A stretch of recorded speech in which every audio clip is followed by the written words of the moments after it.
So last time I talked about the things that 5th edition D&D does right, things it does well. Today, I thought I would take some advice that I got on previous videos, and that is to talk about what I actually don't like about 5th edition. Now, I've been hesitating about this for two reasons. One, I don't want to be a complainer, which may sound weird considering the content of my videos thus far, but what I don't want to do is come across as like super negative all the time and have it seem like I'm shitting on something that a lot of people clearly like. Like, 5th edition has a legitimate fan base. That almost sounds diminutive, the way I said that. I think there's a lot of people who play 5th edition, don't particularly enjoy it, but they play it for the reasons that I mentioned last time, because it's so accessible. But then there's also, I understand, a lot of people who do like 5th edition genuinely for its own merits. They really appreciate the way the game operates. And I don't want to be that guy who says, the thing you like, it's shit. I don't want to be that guy. So I've been trying to figure out how to voice my problems with the system in such a way that it doesn't come across as, not bullying, but like, so that it doesn't come across as, being, dumping on other people's fun. Because I don't want to be that guy. The other reason is because the list of problems that I have with 5th edition is so long that it breaks the format of these sort of short form videos that I've been trying to do. I originally envisioned that this video series would be like between 5 and 6 minutes each, just little tidbits, bites about one particular topic. And that if I needed to expound on something, I make a separate video about whatever that subcategory is. I actually tried to record this video yesterday, and at about the 20-minute mark, I ran out of storage on my phone. And so I'm re-recording it. So let's get started. The big number one thing I don't like about 5th edition is class balance and design. So now everyone knows, or everyone should know, that you've got casters on top, then half casters, and then non-casters, with the warlock being somewhere between a caster and a half caster. That's in terms of both power and versatility, the way that you interact with the game. Non-casters, for the most part, they attack. They make their attack roll. And that's it. I'll get to skills in just a moment. Casters can buff allies. They can control the battlefield. They can also attack if they want to. It's usually suboptimal. They have so many more options, which makes their gameplay more interesting. And that is a better gameplay experience for someone like myself. And just even aside from like the gameplay experience, like it's very obvious that like if you want to be strong, and D&D is by and large a power fantasy, or at least it's marketed like one. I've always thought of it as one, and it always has been up to this point. If you want to indulge in the power fantasy, you want to be a strong character, which means you want to be really, really effective. You have to be a caster. You have to throw spells, or else that's not it. That's not what you're doing. The fighter is pretty unambiguously the best of the non-casters. And what do you do as a fighter to establish your power? You make an attack roll. And then at level 5, you make a second attack roll. At level 11, you make a third attack roll. You're not making decisions. And I understand that subclasses factor into this a bit. You've got a few subclasses that really just like proportionately expand on the power of the fighter and the versatility of the fighter. The Echo Knight is often cited, Eldritch Knight, Battle Master, things like that. And what do those do? Eldritch Knight just straight up gives you spells, like, because giving spells to anyone is automatically makes them better. The Battle Master has kind of a spell-ish type feature with the maneuvers. It's kind of equivalent to spells. You spend a resource to do something beyond what your baseline abilities do. But these subclasses don't address the core problem, which is that the game as a whole fundamentally is designed with the assumption that you're casting spells. If you're not casting spells, you're not really playing the game the way it's clearly designed to be played. I do want to get to skills in just a moment. But I want to talk for a moment about the expandability problem. When the designers are putting out new content, they can just add new spells. All the spellcasters that have access to those spells instantly modified, like they grow their possibility space proportionally. Non-casters don't get to do that. They have to have explicit full features that will replace existing features.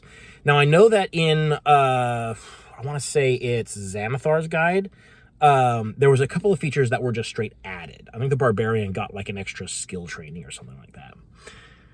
Those are pretty rare, and they're pretty non-consequential, I would say. The issue is that if you aren't casting spells, not only are you not interacting with the game, you aren't in a position to be easily modified or buffed. The designers can see, oh, this class needs more power. Let's give them a few strong spells. And that will allow them to interact with the game in a new and interesting way, and potentially in a more powerful way. They can nerf one spell, and all the casters that use that spell are similarly affected. You can't do that with marshals because of the way their individual design. They don't interact with this huge system. There's an entire chapter, 2 chapters actually. 2 chapters in the player's handbook are dedicated just to spells. This is a huge deal. There's more pages dedicated to spell casting and the lists of spells than to all of the combat rules. And D&D, I think we all agree, is a pretty combat-heavy system. Like, there's a special emphasis given to combat. Even if your particular campaign is not combat-heavy, the system itself assumes that there's going to be a lot of fighting. And the combat chapter is dwarfed by all the pages of content of magic. And I'm going to tie in the skills to this because you're, like, as a caster, what spells do you prepare? If you are trying to make good decisions, and I kind of tend to assume most people are trying to make good decisions. I try to make good decisions. I'm going to pick spells that are useful in a lot of situations. So I have a lot of opportunities to use this feature that I am spending character building resources to get. And I'm going to pick spells that solve problems. And the issue is that too many spells solve too many problems. Why do you need a rogue when you have the knock spell? You know, like a locked door or a barred door. Actually, rogues can't even open a door that's barred on the other side. Like the power of a spell to just solve a problem is too great. It is both overpowered and unsatisfying. And this comes down to a fundamental design philosophy for 5th edition that I dislike immensely. Skills and ability checks are devalued because too many spells can just instantly negate or solve the problem. Big AoE control spells like Web, Hypnotic Pattern, Sleep at very low levels, Force Cage at high levels. These kinds of spells are designed to say, we're in a fight and we want to just win. We don't want to win now. We want to win 30 minutes to an hour from now. We're going to lock down the opponents, kill them with at-will abilities. And why do you do that? Because it's very efficient. It's very safe. It is, tactically speaking, the correct move. but it's not very interesting, is it? I've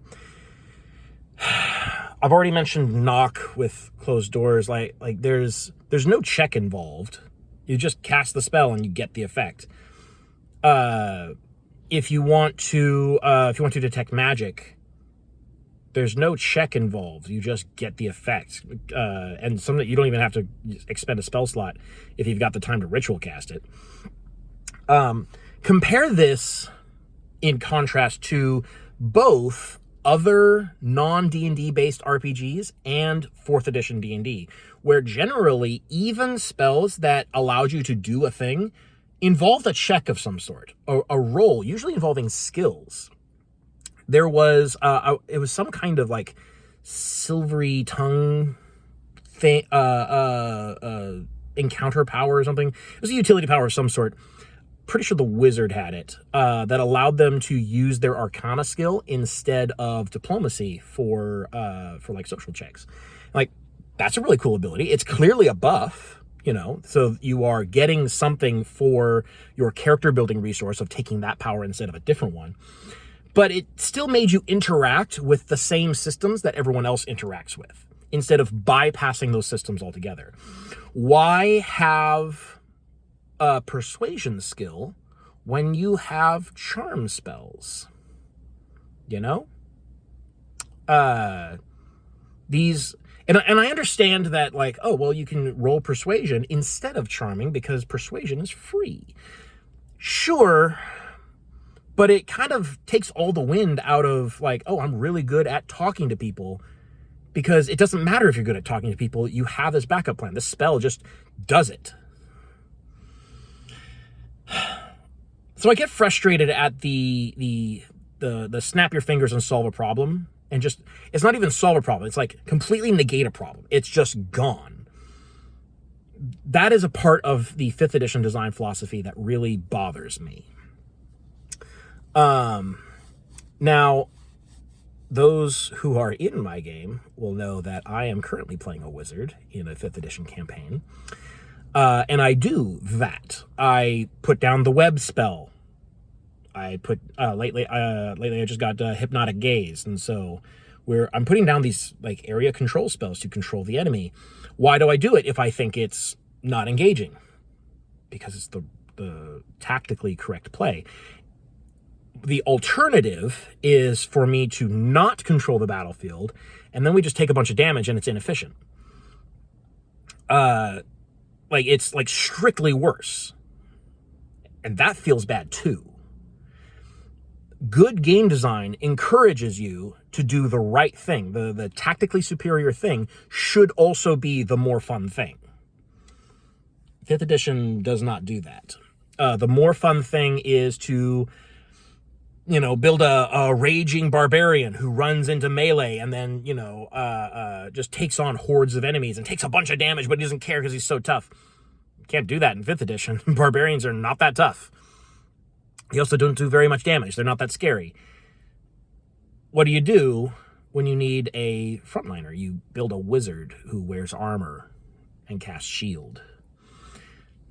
There's a strong disconnect between what is effective in 5th edition versus what is thematic and fun in 5th edition. That's a problem. And it's been a problem since the game started. I don't think I've ever really connected to any of my characters in 5th edition the way that I've connected to my characters in other games. Just because, like, there's a certain lifelessness to the features and to the way that characters operate. That would be hard to describe. I'll have to think about that particular point, the sort of dryness of the features and the way that classes are designed. I might make a separate video on that. So, poor class design. Spells being the only meaningful way to interact with the game, and spells just instantly negating problems. Those are 3 big ones. That last point folding in the fact that, like, ability checks are just not important. 5th edition doesn't have a lot almost nothing, in fact, in the way of like non-combat mechanics. You do have like the basic rules for using ability checks, and there are rules. I know that there are social rules for like NPC demeanors. You know, they can go from like friendly to neutral to hostile. I think there's a couple more steps in there somewhere. And rules for taking them up and down that way. But once again, we just come back to like, it does not matter what their demeanor is, because charm or suggestion or friendship, or it's just the friends spell, or whatever it is that you have on hand to get what you need. When it comes to solving problems and overcoming obstacles, you don't need to interact with what little framework of rules that do exist. And they're so tiny. Contrast this again to both non-D&D RPGs and 4th edition, where non-combat rules are kind of the standard. Not 4th edition, not so much. Non-combat rules are most of the system for most RPGs. Usually combat is just like sort of follows, and I'm talking about RPGs with like no relation to D&D at all. They are not based on or derivative of any Dungeons & Dragons edition. So we're not talking about Pathfinder. I'm not talking about Worlds Without Number. I'm talking about stuff like Blades in the Dark, Monster of the Week, Fabula Ultima, these kinds of things, where the combat rules tend to be like, okay, here's how to use these rules that exist, that you've been using throughout the rest of the system. Here's how to use those for combat. As opposed to, here's the system, and then separate from that, we're going to not use those anymore. Now we're doing combat. I could very much go off on a tangent about like the separation of combat mode to non-combat mode in certain RPGs. I'm not going to do that. That's a different video. But like 4th edition, even though it was absolutely a combat-oriented game, also had the skill challenge.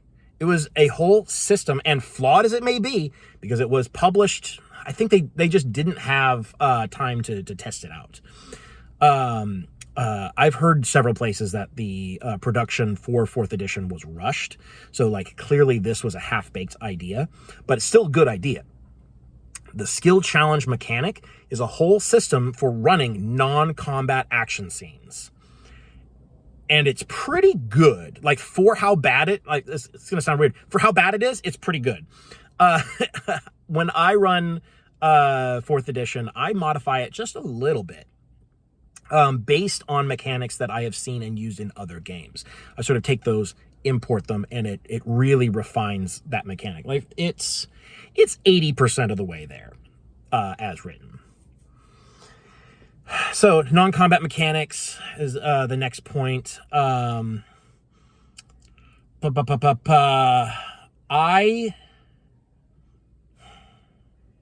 think those are the big ones. Those are the main issues. Now, here's something I do want to say before we close up this discussion. I want to reiterate that if you like 5th edition, and you don't mind these things, cool. You do you. Have fun with your campaigns. But they're a problem for me, and they're a problem for a lot of other people. I am not remotely alone in this. I try to be aware that some of the online communities that I'm a part of may be a little echo chambery. And so I don't want to say, I try to avoid the perception that we are some sort of like, growing movement. It does feel that way to me.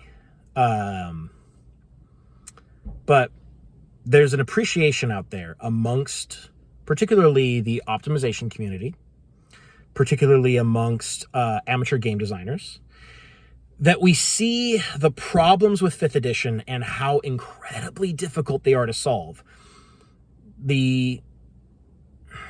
I'm now coming up with a bunch of new like specific problems with the system. I don't want to get into like every single rule that I have a problem with, because this video would be like 4 or 5 hours long. But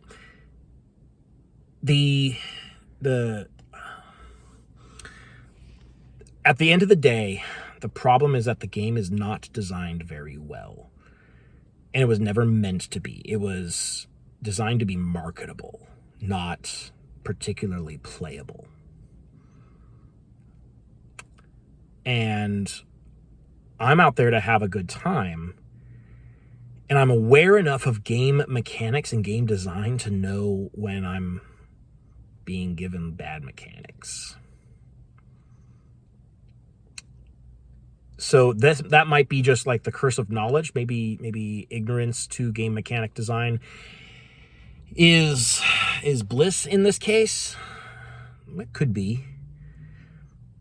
But I think it is more than that. I think 5th edition is designed to give you this sort of like baseline, lowest common denominator experience. Kind of like watching these videos. Minimum possible effort is my philosophy when it comes to creating my content. But I think we can do better. I think that's the bottom line, is that there are better games out there that do anything 5th edition does, but better. In a way that doesn't require some types of characters to be inherently better than others. So yeah, I might make a part 2 to this. We're already at over 20 minutes.